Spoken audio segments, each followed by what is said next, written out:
At good news naman, mas mabilis ang paglago ng ekonomiya ng Pilipinas sa unang 3 buwan ng 2024 kumpara sa huling 3 buwan ng 2023. Kung madalas ang pagkain mo sa labas, kabilang ka sa may malaking ambag dyan. Alamin kung bakit sa pagtutok ni Bernadette Reyes. Ramdam daw ng karinderya owner na si Isabel ang paglakas ng kanyang negosyo nitong mga nakalipas na buwan. Medyo umu-okay na. Dumadami yung tao. Siguro yung mga iba nagsisipag-opisina na, dati sa bahay lang.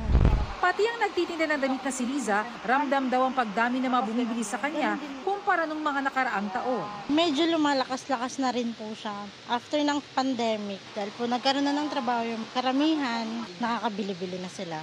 Ang mga negosyo katulad niyan, kabilang sa mga sektor na nakatulong sa paglago ng ekonomiya ng bansa sa unang bahagi ng taon.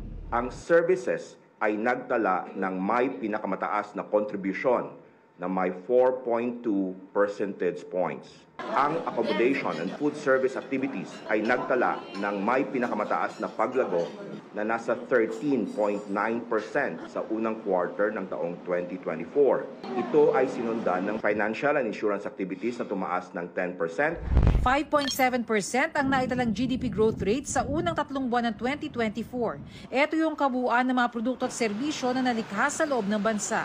Mas mataas yan kung ikukumpara sa huling 3 buwan ng 2023. Pero kung ihahambing ang paglago ng ekonomiya sa parehas na panahon ng nakaraang taon, bumagal ito.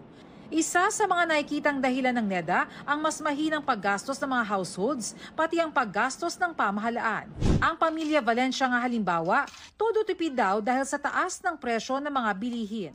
Halimbawa, pag gusto nila ng soft drinks, hindi sila pwede mag-soft drinks.